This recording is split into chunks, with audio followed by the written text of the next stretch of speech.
Welcome back to the channel. It's a beautiful day. It's a beautiful day here in East Tennessee. Got Buddy running around, and as you know, we got the leftovers of Hurricane Ida, so the pool is extremely full right now. So we got to drain a little bit off of it, get a couple inches of water off of there. But that brings me to the subject of today's video. And let's just call it things being forced on you in the name of safety. Now, this is probably the third or fourth iteration of this video that I've tried to make, and I've had to slow it down, take a step back, think about what I'm saying here, because it's a sensitive subject to a lot of people. And without going into too many details, there are certain things or a thing being forced on people in my profession and several others that a lot of people don't necessarily agree with. Now, I am the type of guy that loves some good science. I can remember when I was a kid, I would get up on a Saturday morning at like 6:30 so I could catch Bill Nye the Science Guy. So I love science. My mind, the analytics of it is very much geared towards science and the scientific method, researching things. My wife can tell you firsthand if somebody tells me something that I think is a little screwy, boom, I'm going to research it. Now, having said that, I and my family both, or all together, whatever verbiage you wish to use there, we're protected against certain things. I mean, we have no worries about smallpox, measles, mumps, all that stuff. Chickenpox. My wife and I both had chickenpox, and that is something my son, in theory, should not have to worry about. If I think something is a good idea, I'll generally follow it, and I'm leaning towards certain things, if you will, as a good idea, but it's something that when you have to literally bribe people and coerce people into it, threaten their livelihoods, their careers that have spent years, even decades building, then that kind of sets off an alarm in my brain there. It's like, is this really such a good idea? If you're having to threaten people, threaten their livelihoods, threaten their families, especially this time of year. I have been in the business long enough to know that end of fiscal year is here in just 3-4 weeks. As of the filming of this, we are September 1st. I know enough to know that hiring slows down around this time of year, and then you're going into the holidays, Thanksgiving, Christmas, what have you. And then it's not till January, February until hiring generally picks back up.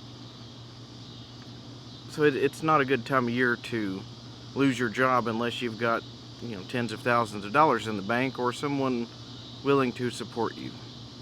So that's why I'm generally against certain mandates,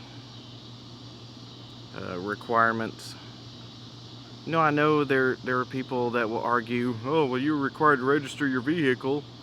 Well, I'm against that too. Why do you have to do that? Seatbelt requirements. Your body, your choice, right? But if you want to go careening through your windshield in the event of a wreck, hey, that's on you. That doesn't affect anybody but you, and maybe your family, yada yada yada. But things like,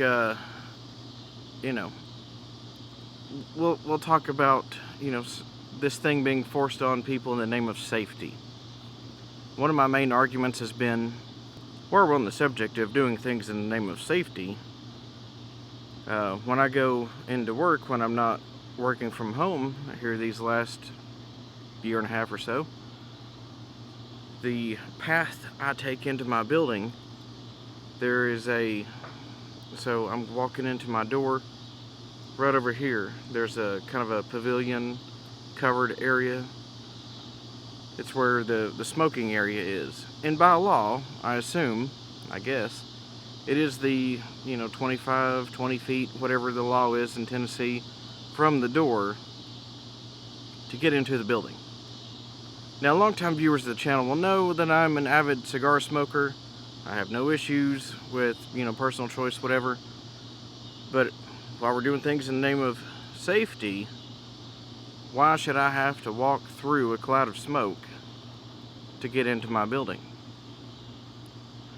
And while we're on that subject, on my way into the building, my commute to work is about 20 miles-ish, give or take.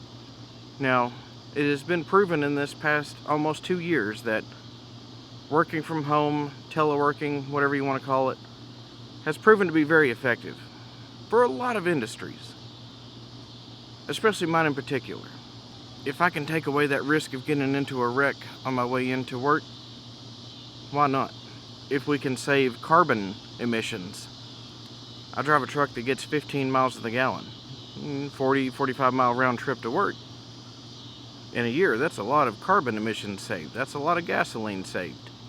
So why not take advantage of that? How many times have people gotten into a wreck and even killed on their way to or from work? Now granted, I don't live in a huge metropolis like LA, Chicago, New York, but on my way into and out of Knoxville area and surrounding counties, it's dangerous. So let's take that into account as well. But given all those factors, it does lead me to believe that